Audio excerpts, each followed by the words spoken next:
التوفير مع هبة TV بنعمل دايما الأكل البسيط السهل بدون تكلفة وبدون مجهود وكمان التوفير. النهاردة هنعمل من قطعة لحمة بسيطة أكلة حلوة جدا تكفي 4 أشخاص بدون تعب وبدون مجهود. عندنا هنا قطعة اللحمة دي يعني أقل من نص كيلو وأكتر طبعا من ربع كيلو.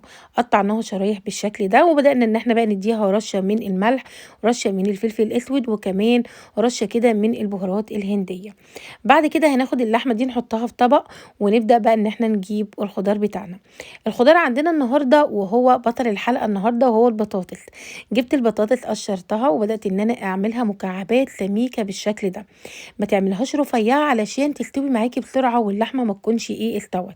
وكمان جبت البصل قطعته شرايح، وعندنا بقى فلفل حامي، فلفل بارد، عندنا كمان واحدة كده من الجزر، وهنبدأ ان احنا نقطعها برضو كل الحكاية مكعبات. اي خضار حابة ان انت تحطيه في ورقة اللحمة فمفيش اي مشكلة. عندنا هنا الجريلا حطينا فيها شوية زيت حلوين، يعني حوالي كده نص كوب من الزيت، ونبدأ بقى ان احنا ننزل بشرايح اللحمة بتاعتنا. بص انا قطعت لكم اللحمة شرايح وقطعتها لكم مكعبات، يعني في ناس تقول لي ليه هي هتستوي بالشكل ده؟ هتستوي بالشكل ده، والاتنين هيستووا وهتبقى طعمها حلو جدا. بعد ما اللحمة اخدت لون بقى بالشكل اللي انتوا شايفينه ده، هنبدأ ان احنا نحوشها من على النار ونحط طبعا مكانها هنحط مكانها الخضار.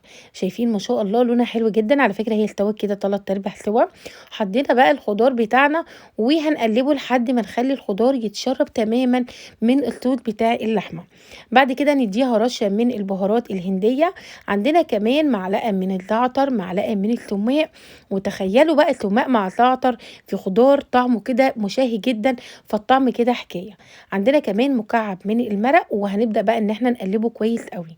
جيبي كمان معلقة كبيرة من الصلصة او معلقتين، وابدأي ضيفيهم مع ربع كوب من المية، وقلبي الخضار كويس قوي على النار لحد ما تحسي ان الخضار كله اندمج مع بعضه. هنعمل بعد كده في الخطوة اللي جاية؟ بعد كده هنسيبها على النار لمدة 5 دقايق مش اكتر. طبعا احنا مش محتاجين البطاطس ان هي تستوي، لكن هقول لكم احنا هنوصل لايه. انا محتاجة الخضار يوصل بالشكل اللي انتوا شايفينه ده، كله كده يتشرب من بعضه ويبقى الشكل مشهي بالشكل ده. هنبدأ بقى ان احنا نجيب اللحمة بتاعتنا وضفناها، وبعد كده هنبدأ نجيب ورق سلوفان معاها ورق من الزبدة. طبعا سامحوني لان المقطع ده اتحذف. انا طبعا جبت ورق الزبدة حطيت فيه الخضار، وبعد كده قفلناه كويس قوي ورق السلوفان مرتين 3.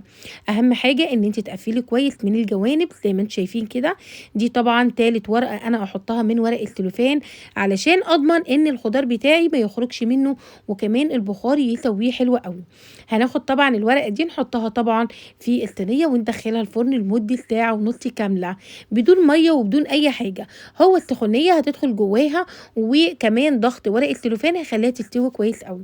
بعد كده فتحنا عليها وبألف هنا وشفا، شكلها مشهي جدا والطعم كده خرافي. لو حابة ان انت تديها لون اكتر من كده فممكن تحطيها تحت الشواية تاخد لون.